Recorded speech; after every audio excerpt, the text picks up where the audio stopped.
오늘은 구원의 하나님을 바라보라 라는 제목을 함께 말씀을 나누겠습니다. 오늘 우리가 함께 한 4곡의 찬양을 하셨던 것들을 기억해 본다면 기도, 그렇죠? 어려운 가운데 고난 가운데 있을 때 기도하십시오라는 그런 소주제를 또 뽑아낼 수가 있습니다. 최근 한국 프로야구 순위 싸움이 볼만합니다. 우리 민병헌 장로님하고 저하고 늘 만나면 야구 얘기를 많이 합니다. 저희 둘 다 고향이 대전이라 장로님 우리 이길스 어떡합니까? 우리 하나 이길스 어떡합니까? 라고 벌써 몇 년째 이러고 있는데 몇 년째 하위권에서 놀고 있어요. 참 마음이 너무 아픈데 근데 하위권에서 놀고 있는 저희 하나 이길스와는 다르게 상위권에 있는 팀들은 야 어마어마합니다. 역대급이라고 불릴 정도로 자고 나면 순위가 바뀌어 있어요. 그런데도 불구하고 지금 계속 1위를 유지하고 있는 팀이 어디냐? SSG 쓱 있죠. 쓱 SSG 랜더스라는 팀입니다. 이 팀은 작년까지는 SK 와이번스라는 팀이었는데 인천을 연고지로 하고 있는 그런 팀입니다. 이 SK는 팀 창단 이후에 지금까지도 거의 대부분의 시즌을 물론 아닌 적도 있지만 거의 대부분의 시즌은 상위권에서 유지하고 있습니다. 이 팀이 좋은 성적을 내는 이유에 대해서 많은 학자들이 분석을 해봤는데 그 중에 하나는 스포츠 멘탈 코치를 두고 있기 때문이라는 그런 분석이 많았습니다. 실제로 스포츠는 멘탈 싸움이라고도 사람들이 이야기를 합니다. 그만큼 어떤 실력만큼 멘탈이 굉장히 중요한 분야가 스포츠라는 분야입니다. 그래서 지금은 전 세계적으로 많은 스포츠 구단들이 각 구단별로 스포츠 멘탈 코치를 고용해서 선수들을 관리하고 있다고 합니다. 왜냐하면 선수들은 전날 경기에서 자기가 실수한 것 때문에 그 다음날 경기까지도 영향을 미칠 수 있다고 그래요. 그래서 실수한 선수가 있으면 그 선수를 스포츠 멘탈 코치가 함께 만나서 상담하고 이 선수의 멘탈을 잡아주는 거예요. 그러면 그 효과가 바로 발휘돼서 그 다음날 경기에 그 실수를 만회할 수 있을 만한 엄청난 기록을 내기도 합니다. 이렇게 사람들의 성공과 실패를 연구하고 있는 사람들을 멘탈 코치라고 합니다. 이 멘탈 코치들이 성공하는 사람들과 실패하는 사람들의 특징을 연구했습니다. 봤더니 실패를 반복하는 사람들의 고유적인 그런 특징들이 있다는 거예요. 그것은 실패를 자주 반복하는 사람들은 시련과 실패를 만났을 때 어떤 진통제와 같은 조언이나 어떤 달달한 위로 그런 거를 원한다라는 거예요. 이들에게는 뭐 다른 사람이 마치 송곳으로 찌르듯이 하는 그런 직언이나 쓴소리는 효과를 발휘하지 못한다라고 그렇게 통계적으로 그렇다는 겁니다. 다 그런 건 아니고요. 그런데 반면에 성공하는 사람들을 봤더니 성공하는 사람들은 똑같은 실패와 시련을 경험하지만 이들은 자기에게 맞닥뜨린 이 실패와 시련과 상처 앞에서 마취제와 같은 잠깐 잊을 수 있는 위로와 동정 같은 것을 원하지 않는다고 합니다. 이들은 직면한 실패를 통해서 무엇이 잘못되었는지를 파악하고 변화되어서 실패를 오히려 전화위복의 계기로 삼는 사람들이 성공하는 사람들의 특징입니다. 이들의 특징은 그래서 실패의 자리에 머물러 있는 것이 아니라 오히려 그것을 발판 삼아서 문제 해결을 능력을 갖추는 자들이 바로 성공하는 사람들이라고 합니다. 이렇게 실패라는 것은 누구든지 경험합니다. 어떤 이들은 상처와 그리고 실패에 계속 머물면서 자신에게 찾아온 이 운명에 대해서 애써 외면하고 부정하려는 사람들이 있는가 하면 어떤 사람들은 실패의 자리에서 변화되고 성장해서 영광스러운 승리의 사람으로 우뚝 서는 그런 사람들이 있다라는 것입니다. 우리 그리스도인들은 예수 믿는 사람들은 어떤 사람들입니까? 이 땅에서 실패하는 사람이 아닙니다.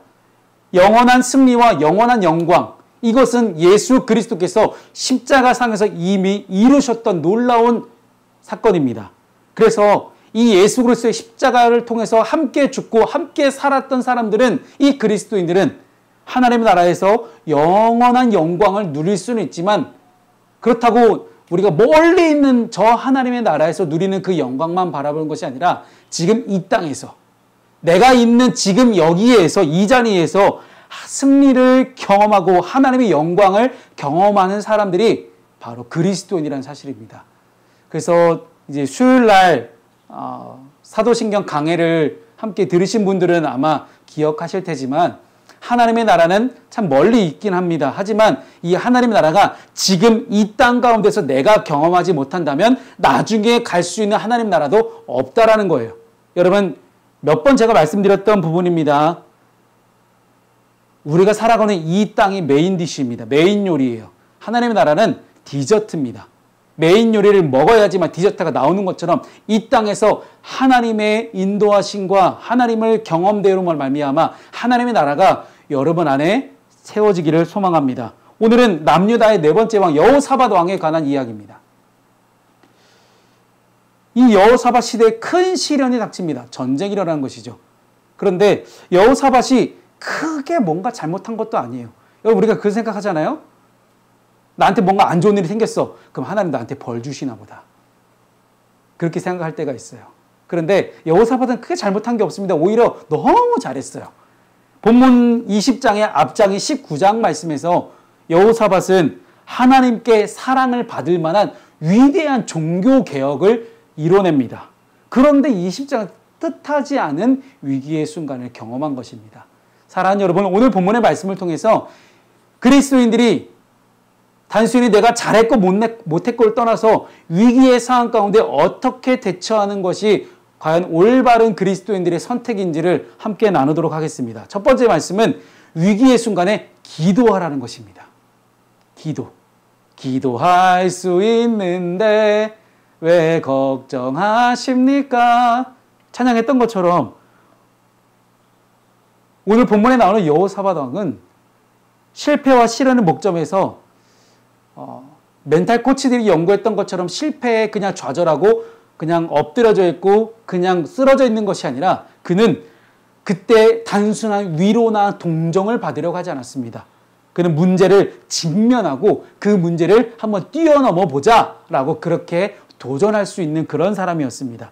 1절과 2절 말씀을 봤더니 모압과 암몬과 마온 이렇게 3개국이 연합을 해서 이스라엘을 쳐들어옵니다. 남유다를 쳐들어오는데 여러분, 모압과 암몬은 많이 들어보셨을 거예요. 그렇죠? 요단 동쪽에 있는 그 이방 민족이잖아요. 근데 마온은 도대체 갑자기 어디서 왜 튀어나왔지?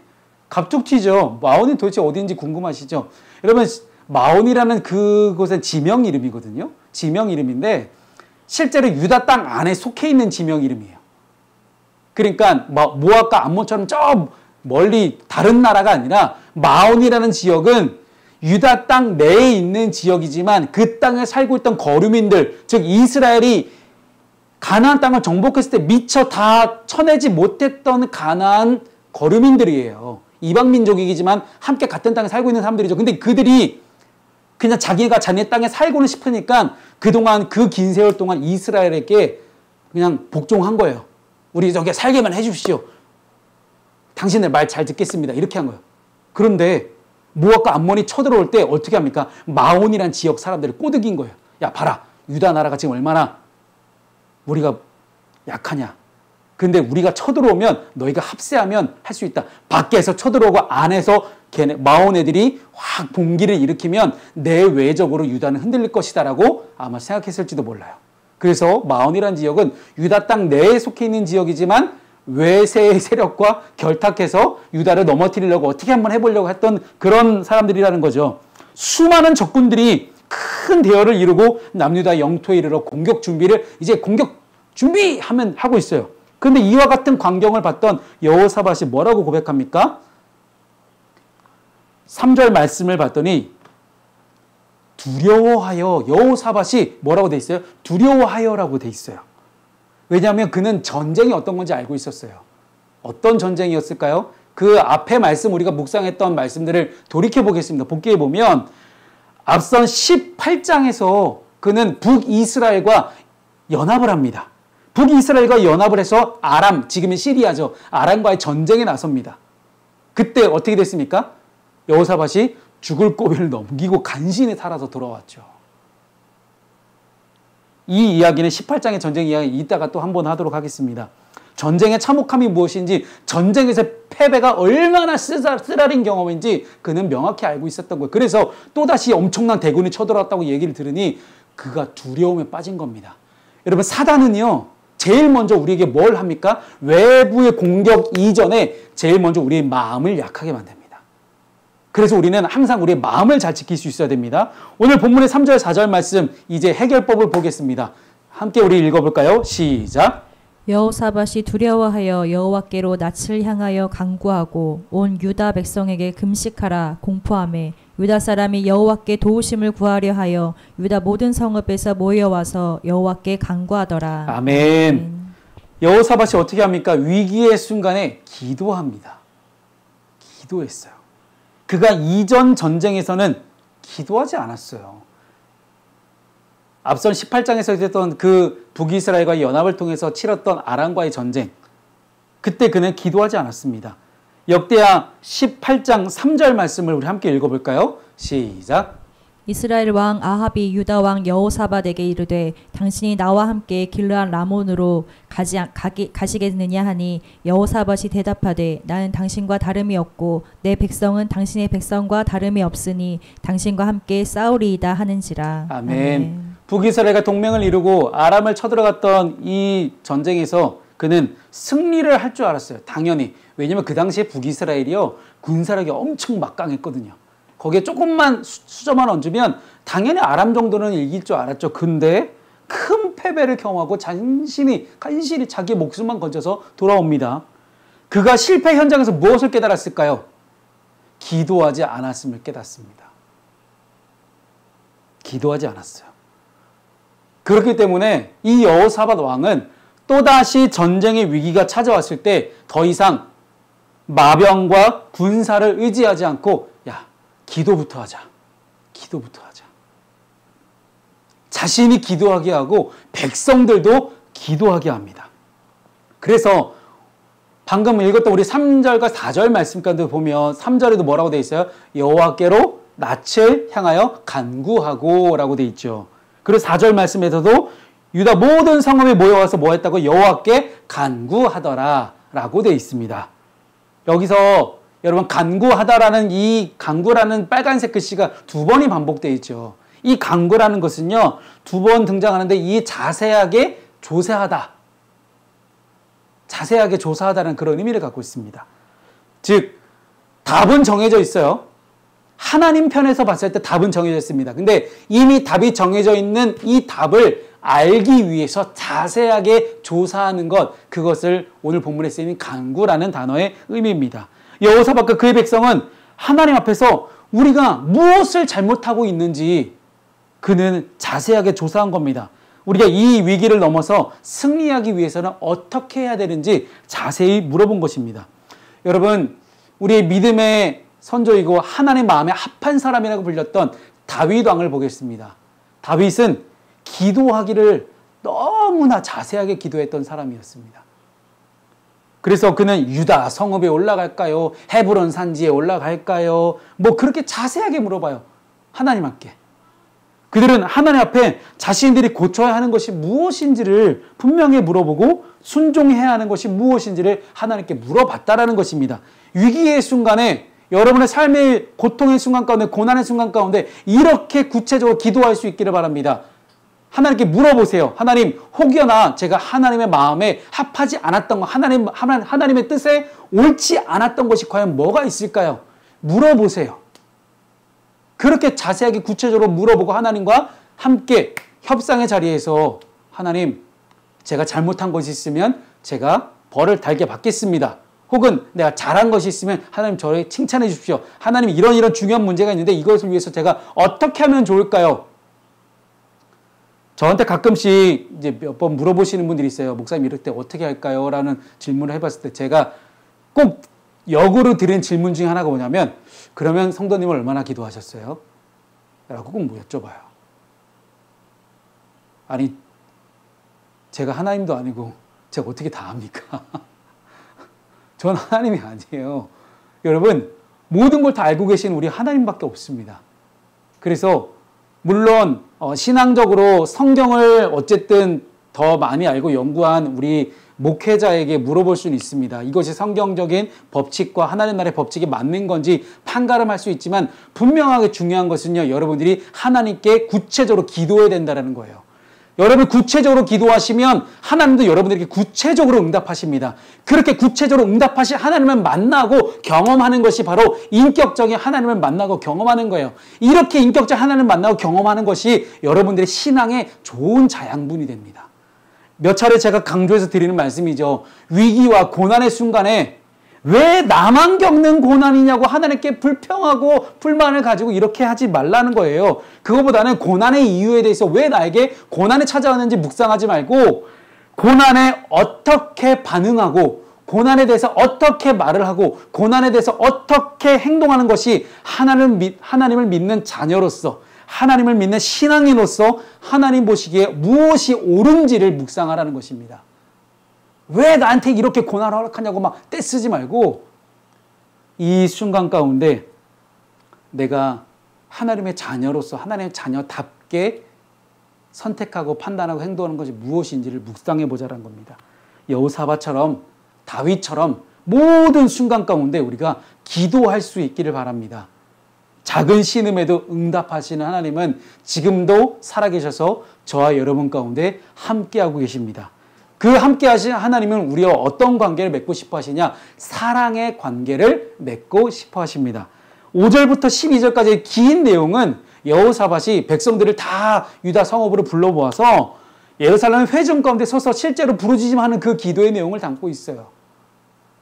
이 기도를 통해서 여호사밧은 왜 하나님이 강력한 개입을 통해서 하나님이 일하셔야만 하는지에 대한 필요성을 호소하고 있습니다. 하나님이 어떤 분이신지를 고백하고 있어요. 여러분 기도의 순서를 제가 몇 번 말씀드렸지만 첫 번째 할 것이 뭐냐면 하나님의 능력과 하나님의 영광을 소리 높여 찬양하는 거예요. 이것이 첫 번째입니다. 왜냐하면 우리가 하나님을 인정할 때에만 그 기도가 효력이 있기 때문이죠. 특히 6절 말씀을 봤더니 여호사밧은 하나님께서 권세와 능력이 있으시다고 하나님을 찬양합니다. 모든 나라를 다스릴 권세가 오직 하나님께 있으며 그 어떤 자들도 모압과 암몬과 마온이라 할지라도 하나님께 맞설 수 없음을 그는 고백하고 있습니다. 여호사밧이 이렇게 기도할 수 있었던 근거가 뭘까요? 오늘 본문의 7절 말씀이 근거가 됩니다. 함께 읽어보겠습니다. 시작. 우리 하나님이시여 전에 이 땅 주민을 주의 백성 이스라엘 앞에서 쫓아내시고 그 땅을 주께서 사랑하시는 아브라함의 자손에게 영원히 주지 아니하셨나이까. 아멘. 하나님께서 아브라함과 그 후손에게 이 가나안 땅을 영원토록 주시겠다라고 약속을 하셨어요. 그러니 지금 전쟁이 나서 그들이 쳐들어와도 이 땅을 뺏기지 않는 거예요. 그래서 여호사밧은 약속을 하셨으니 약속을 이뤄 주시옵소서라고 기도하는 겁니다. 왜? 이거 누가 했던 기도예요? 하나님이 하신 기도, 약속이니까. 그리고 우리 9절 말씀 읽어볼까요? 시작.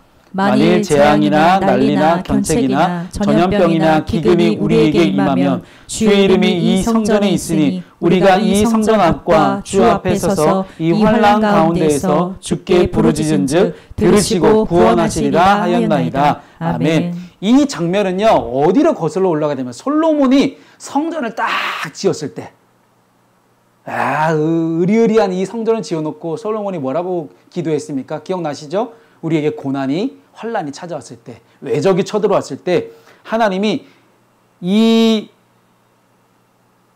우리가 그 외적이 쳐들어왔을 때 우리가 기도하면 이 성전에서 하나님께 기도하면 하나님이 응답해 주시겠다고 하지 않으셨습니까? 하는 그런 하나님의 약속에 대한 확인을 다시 한번 하고 있는 겁니다. 이 두 가지 약속, 하나님의 땅을 허락하시고 고난 가운데 기도하면 무조건 응답해 주시겠다 하셨던 이 약속, 이 두 가지 약속이 가능할 수 있었던 배경이 뭘까요? 바로 사랑의 관계입니다. 하나님께서 먼저 아브라함과 그의 자손들을 사랑하셔서 이 약속을 주셨고, 그리고 또한 약속을 받은 자들이 하나님을 똑같이 뜨겁게 사랑하므로 말미암아 하나님은 이 약속을 신실하게 지켜나가신다는 겁니다. 정신과 의사이자 베스트셀러 작가인 기독교 상담가이기도 합니다. 이분은 스콧 팩이라는 분이 계십니다. 이분이 사랑에 대해서 이렇게 얘기를 했는데요. 좀 긴 내용이지만 제가 읽어보겠습니다. 아직도 가야 할 길이라는 그런 정말 베스트셀러거든요. 한번 꼭 읽어보시기를 이제 조언드립니다. 권면합니다. 이 가운데서 이런 구절이 있습니다. 사랑에 빠지는 단계는 다음과 같다. 상대에게 관심을 기울이고 자신의 선입견을 제거하기 위해 노력하고 자신을 상대에게 맞추기 위해 능동적으로 변화시킨다. 듣고 싶은 것만 듣지 않고 진정으로 상대의 말에 귀를 기울이는 것이다. 이것이 사랑이라는 거예요. 하나님을 사랑한다는 것은 무엇입니까? 하나님께 관심을 기울이는 거예요.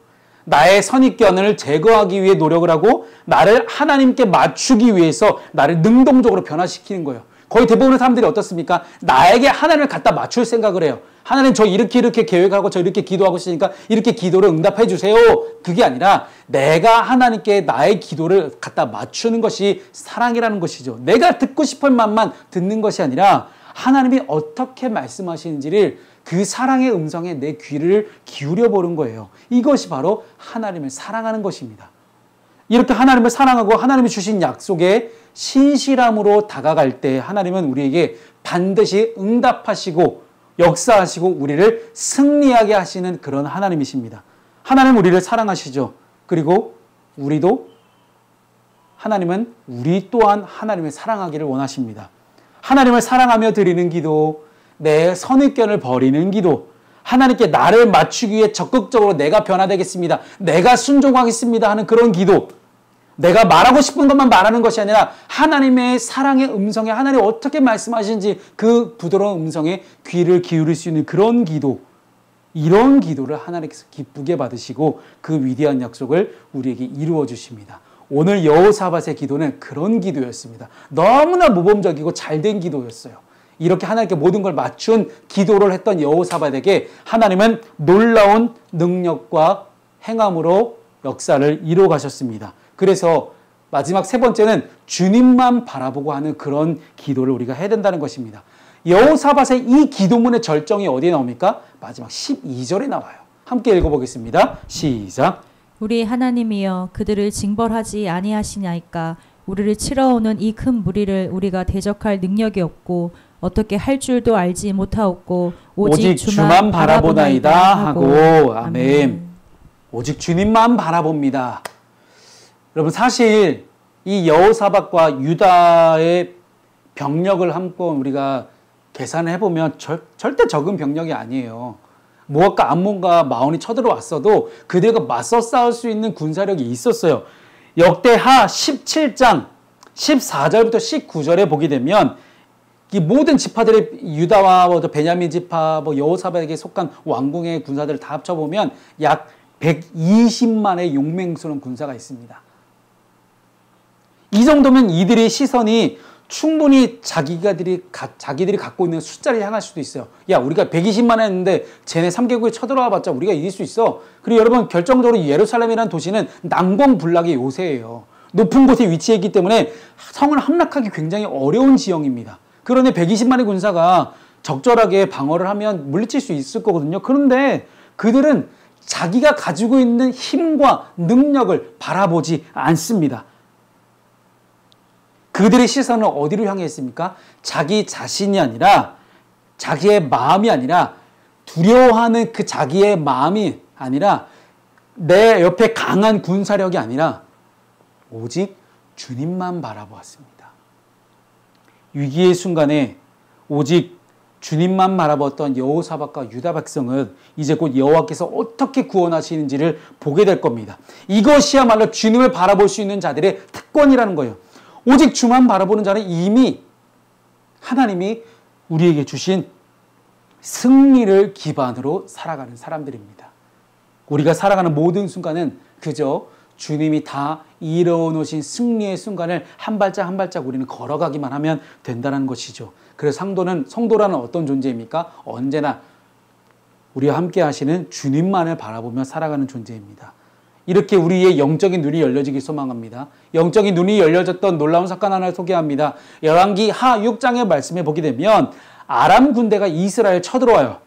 그때 활동했던 엘리사라는 선지자, 이 엘리사 선지자의 시종이 한 명 있었는데 이 시종이 성 밖에 아람 군대가 가득한 걸 보게 돼요. 왜 아람 군대가 엘리사를 잡으려고 왔냐면 실제 이 당시 엘리사는 이스라엘의 수도에 있지 않거든요. 도단이라는 곳에 따로 있었는데 아람 군대가 움직일 때마다 모든 첩보가 다 예루살렘 왕궁으로 다 전달되는 거예요. 그래서 뭔가 이상하다. 아람 왕이 생각할 때, 야, 분명 우리에게 첩자가 있는 거 아니냐? 그렇게 물어봤더니 옆에 있는 신하들이 그렇게 얘기합니다. 아닙니다. 왕이시여. 이스라엘이라는 나라에는 엘리사라는 엄청난 선지자 한 명인데 이 선지자가 우리의 모든 것들을 다 이스라엘 왕에게 다 알려주고 있습니다.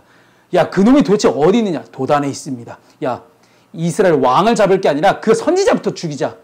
그래갖고 엘리사 선지자가 있는 그 성읍을 다 에워싼 거예요. 아람의 많은 군대가. 그랬더니 이 엘리사 선지자의 시종이, 야, 이제 우리 죽었구나. 어떡하냐. 그래 겁에 질려 있을 때 엘리사가 뭐라고 이야기합니까? 그 시종에게 두려워하지 말라. 우리와 함께한 자가 그들과 함께한 자들보다 많다라고 기록을 합니다. 그리고 그 시종의 눈을 열어달라고 기도하자 그 시종의 눈이 열립니다. 이 말씀이에요. 함께 우리 읽어볼까요? 시작. 기도하여 이르되 여호와여 원하건대 그의 눈을 열어서 보게 하옵소서 하니 여호와께서 그 청년의 눈을 여심해 그가 보니 불말과 불병거가 산에 가득하여 엘리사를 둘렀더라. 아멘. 여러분, 하나님은 보이지 않습니다. 하지만 우리가 영적인 눈을 열면 하나님이 보이기 시작합니다. 영적인 눈을 열면 살아계신 하나님이 진짜로 우리가 만나게 되고 진짜로 느껴지고 경험하게 되는 것입니다. 엘리사 선지자를 보호하기 위해서 하나님 보내신 불말과 불병거, 하나님 나라의 군대가 가득했다라고 열왕기하가 기록하고 있지 않습니까?